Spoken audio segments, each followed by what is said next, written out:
What's going on, everybody? This is your review for Reels. Hello.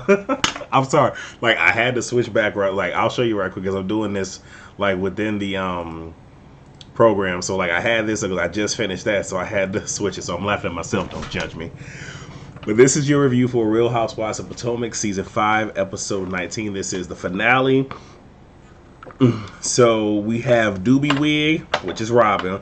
She's hosting a holiday party. She says that it's an open bar. Now, we all know how reality TV works. And we know that Bravo, for the most part, when it comes to like big events, i.e., like a season finale type of an event, or them going on a cast trip, yes, it's an open bar / drinks are free because they're paying for it because they want the drama. You're not going to sit here and tell me that Doobie Wig, who wears a doobie wig just in blonde with black roots, has enough money to sit here and afford an open bar, but you are back on your taxes and you ain't never got your hair did, and all you doing is just clipping the doobie wig and trying to flip it over and stuff. I don't believe. We all know it's fake, damn it. We all do. And I wish I wish I had something to drink. I need to actually go on Amazon and order me something because I have my Prime membership and have me something delivered tomorrow because I feel like I'm gonna need it when we doing this damn panel, which I will be on the panel on Scotty's channel, Scotty by Nature. Check me out there. But yeah, she says Monique isn't invited. We already know. Sock neck, turtleneck, whichever name. Those are interchangeable. That's what's her name? Giselle. So if I say sock neck or turtleneck or something like that, y'all know what I'm talking about. In her confessional, she says that Juan is going to propose at the party. Monique is in therapy with a woman by the name of Esther. She was referred to Esther by Ashley. She mentions how her appetite has been up and down following not only the fight, but also following everything with the legal proceedings. She doesn't like that she has been isolated and feels that she has to prove herself. And I've said this before and I'll say it again, that Monique tried to, isolate / ice out Candace at the very beginning of the season. So again, turnabout is fair play, and you hear this all the time. If you dig a dish for one person, dig two, because you might end up falling into the very dish that you're digging for the other person. So it just so happened that the tables was turned. But I can understand her not wanting to feel isolated amongst a group of women. At the same exact time, this is a job for you, so if you're isolated, then that means you can't shoot, obviously. But then she also talks about how she's had isolation when it came to her being in school. Well, growing up initially, she was in a all European American school where it was only a handful of African Americans, and within her well, yeah, just that. So obviously, a lot of the European Americans did not want to sit here and mess with her. So she was an outcast. Then she ended up going to a predominantly African American school, but because she spoke very eloquently, very properly, then a lot of the African Americans felt that they were, just some, white kids. So she was isolated then. So she's starting to feel a lot of that currently in her adult life within this mishmash circle. And I can understand that. And again, here I go talk about military, but people have to understand, when you are in a bit of a pressure cooker, when you are in something where you are living it and you're living it either 24/7 / for a long period of time continuously, it becomes your life, and that is what she's used to. So yeah, she has her friends, but like the thing is, like with Real Housewives of Atlanta, most of the time when they stop shooting a reunion, they get 1 maybe 2 months off, and then they're back shooting for the very next season. So you're constantly in this forward moving type of situation. So I can understand why she wants to be somewhat cool with these women, because a nice chunk of your life is spent dealing with these heifers. So I get it. She says that she always has her defense up, and and she's always in defense mode, so she's always in a state of protecting herself. And then it's kind of tossed around, her potentially talking to Candace. And again, I understand the whole being in defense protective mode. The reality is this group of women, many, if not all of them, ain't your damn friends. So you're not gonna want to open all the way up. It just is what it is. I mean, hell, Sock Neck is doing a good job of it. Hell, follow her lead. So in her confessional, she's asked if she is remorseful, and she says for her actions, yes, but for feeling as if she needed to defend herself, no. Which is cool. Which is cool. You can be remorseful, like, damn, I shouldn't have went ham. But if in her mind she felt like she was being attacked and she went straight into defense mode, she has every right to feel that way. Every right. Again, and I don't know how many times I have to say it. They both were wrong to a certain degree. And I even even when they replayed the fight back, I do see Candace kind of like poking at, well, not saying that it's right because Monique was doing the flipping of the hair. Again, at this point, it's fucking semantics, but y'all get what I'm saying. Anyway, moving on. Ashley is with her family. She says things are better since the family dinner. Every time Ashley talks about her damn family, things are getting better. Things are getting better. Even in the wrap up, it says things are better with her and Michael. I cannot. But they are taking family photos, at home and whatnot. The wig shift party comes up. Michael makes it clear he is not feeling Candace or Chris, especially given what they've done towards him. So he really not feeling them. And Ashley brings up the proposal, and Michael says, "Well, that's probably not possible, given something that he knows from conversations that he has had with Juan, but he doesn't want to disclose it." Candace is with Dorothy. House hunting conversation comes up, and they actually signed on a house, and there's drama with that.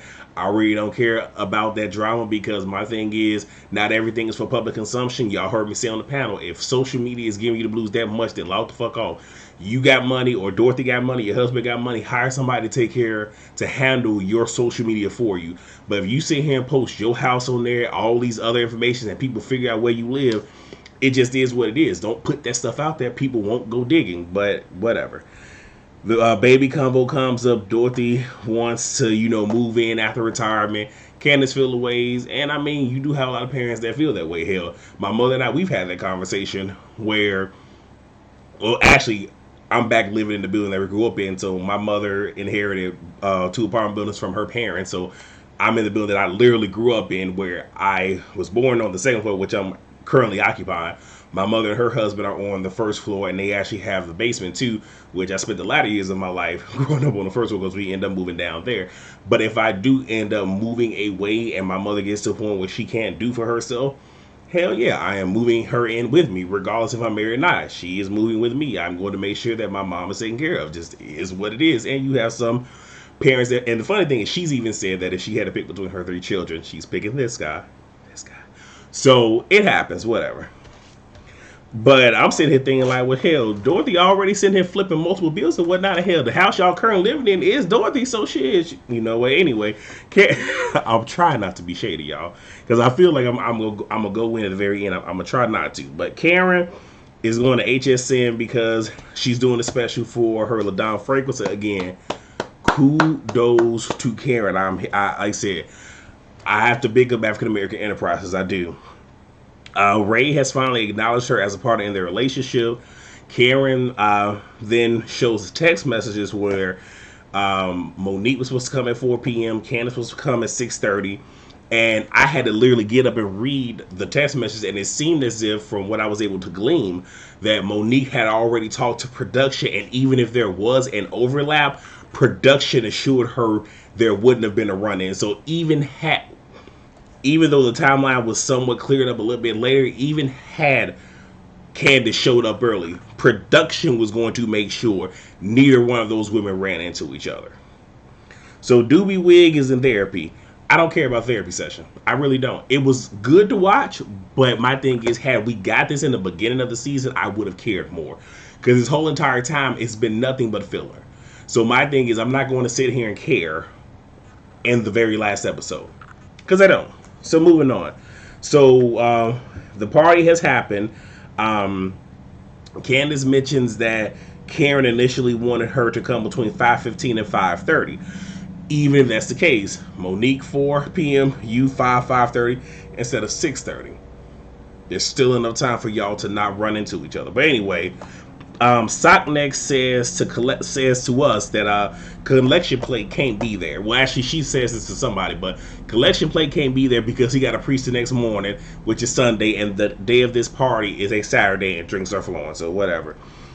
They mentioned that Karen will potentially not make it there because of a mechanical issue, and the girls are giving the blues. Doobie Wig had the most to say about that because, again, what storyline has Doobie Wig had? Not a damn one. Doobie Wig is even walking around telling everybody, well, open bar, free liquor, all this other stuff, and I wish I had a drink for every time she said it. Like, okay, cool, we got it. We understand. Bravo pay for this event. We understand that. Like, what's understood don't need to understand it. Okay. So Michael says that he won't be drinking liquor because of past events, but he will be drinking beer, despite the fact he does end up drinking liquor towards the very end. Ashley tells Turtleneck that the proposal may not happen based on what Michael told her. Turtleneck asks Ashley, well, can I go get Michael? So she brings Michael over, and he pretty much says that it's probably not going to happen. And Turtleneck is determined for this proposal to happen. So Candace sings her go-go version of her song. It's obvious that she didn't do a sound check, which all I'm gonna say is this: you do a sound check, damn it. She did her vocal runs in the car. You should have did that at home, continue them in the car, and before you touch that mic, you should have done a sound check before you touch that mic. That's all I'm gonna say about that. Don't ask me how I know. I just know things. Juan proposes. It's real beautiful. Let me see. Sockneck ends up saying, calling Michael Crocodile Dundee. You might want one for yourself. All I'm gonna say is these things are being said in the confessional. This is going to come up at a reunion. It's like, okay, so you really want to smoke with Michael? Cool, whatever. Now Michael is saying to Juan, here's to you, a bachelor party, you and I, no cameras. And I'm like, Michael, why Michael? So one of the men that was in the group had asked him if he was gay. He was like, no. He was like, well, I'm just asking. He was like, I don't know why you had to ask. Okay, Michael. Karen shows up. Doobie Wig says, well, actually, before she shows up, the girls pour out some of their drink because Karen couldn't make it. Well, Karen shows up. Doobie Wig is at least forthcoming enough to say, well, I initially thought you weren't coming because of the text message, and I said whoop whoop whoop. So the timeline is then brought up and it's confirmed. And again, regardless, even though they weren't going to break the fourth wall of saying that production was going to ensure that they weren't there, they still continue to say that you were trying to set her up. Maybe, maybe not. But again, there was approximately 45 minutes to an hour had she showed up originally. Whatever. Candace plays the what if game, which, yeah, you can play that, but at the end of the day, y'all didn't run into each other. And this is one of those where, okay, you are truly trying to make a mountain out of a molehill at the same exact time. It has we understand shit is done for the cameras. It's already been said that certain conversations could have happened off camera, i.e. Karen has said with DJ Richie Scott that she actually reached out to Wendy to have conversations off camera. Wendy did not want to have these conversations unless they were on camera. So obviously some of them don't care to fix these issues and keep this shit brewing for the show. The girls, minus Ashley, began to attack Karen as they do. And my thing is,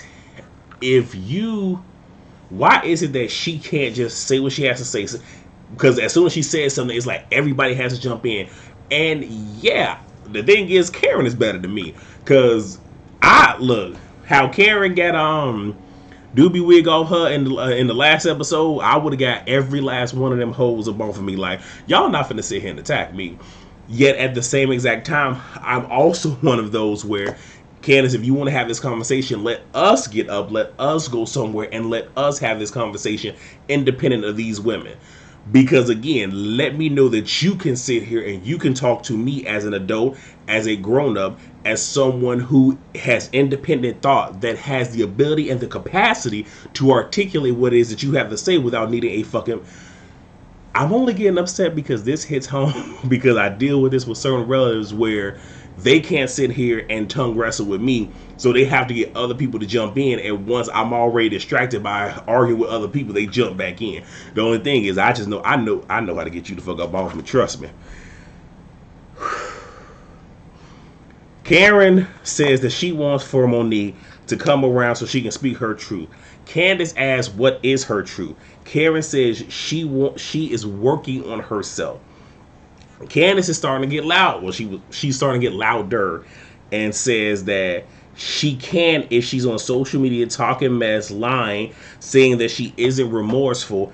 Ashley then pipes up and says, Monique has said to me that she is sorry and that she is remorseful. And Wendy says very loudly, but she hasn't told us.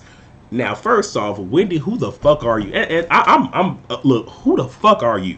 You just came on this damn season. Who are you? What is your storyline? Better yet, how about you tell us about this damn curse? Tell us about the debt that you in. Why are you so attached to somebody else's storyline that you're not letting us into yours? But who the hell are... Look, y'all, that had me all types of fucking hot. And then, this whole entire... After the fight, Monique has tried on many different occasions to get the women to come around, for her to interact with them, so she can let them see that she is beginning to move forward, yet y'all don't want to have these moments with her. So how in the fuck can she sit here and show y'all that she is working on herself when y'all don't want to fucking film with her? Again, for somebody to be so fucking educated, she's fucking stupid. I swear I try not to become so unhinged on these damn videos. And I ain't been this unhinged in a fucking while. Anyway. Candace said, she says it's very nasty, almost as if she is an elder to Karen. And I really wish Karen would have checked her ass. But you can see Karen wasn't trying to sit here and turn this party out. And I do want to make mention how this went from Juan proposing to this shit.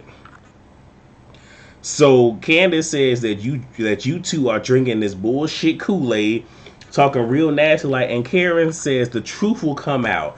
And it's at this point that Candace becomes unhinged because the truth is already out. You were there, and she is really getting loud and emotional. Now, this is what Bravo wanted because it was an open bar. So this is what Bravo wanted. It's at this point that Michael goes to Chris and says that he needs to control his wife. This doesn't look good for us. That is the part that I want to pause though, because I'm like, oh, this doesn't look good for us. See, y'all gotta pay attention, because that was one of those kinfolk, skinfolk type things. I hope y'all caught it, because I'm not gonna stay that long.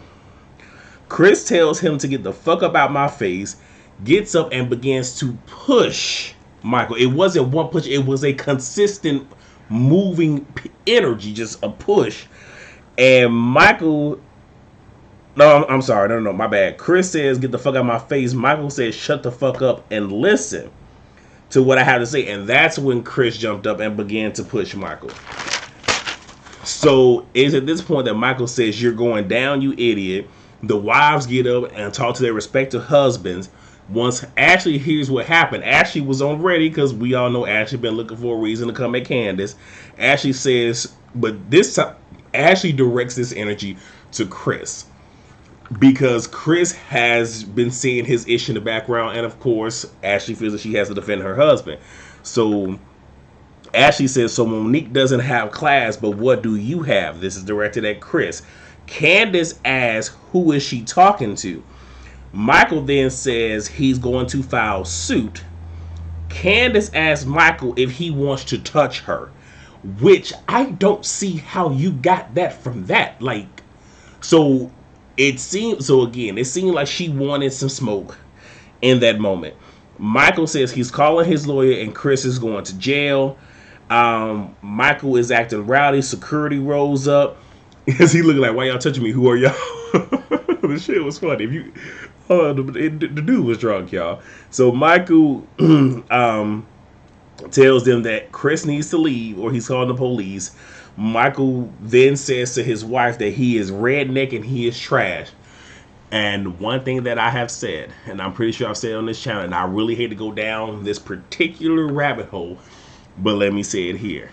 For those of y'all who don't know this, this whole color thing did not become a thing until slavery. There was no such thing as white people and black people. That did not exist until slavery, and that was a defensive mechanism used to divide the slaves, those that were African American and those that were European American, to divide them because they were beginning to come together, and the upper echelon Europeans wanted to ensure that the lower class Europeans did not combine with the Africans and then have a revolt.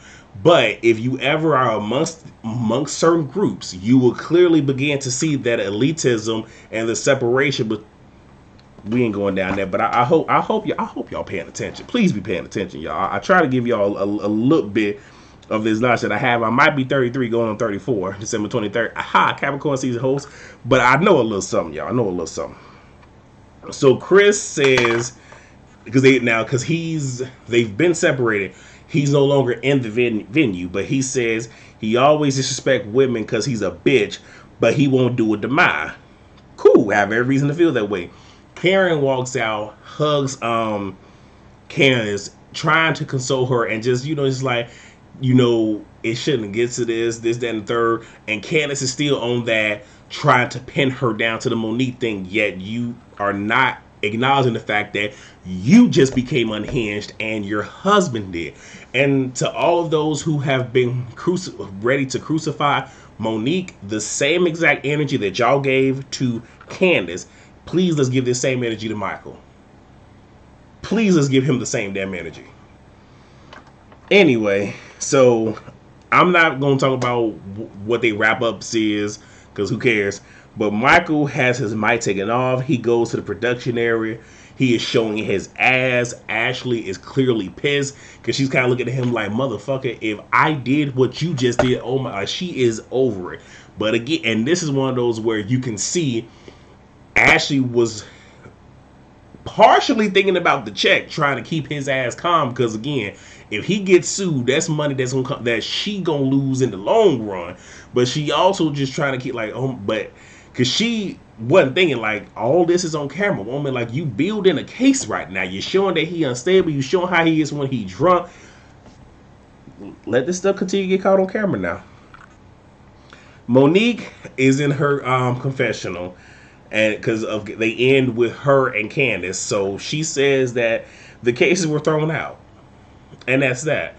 And Candace, is still doing the dib dab dab, and feels like the court systems have failed her, and just thought that what that scene was between them was nothing but reality TV fodder. So that is it. That is all I have. I'm glad it's over. 3-part reunion, if I'm not mistaken.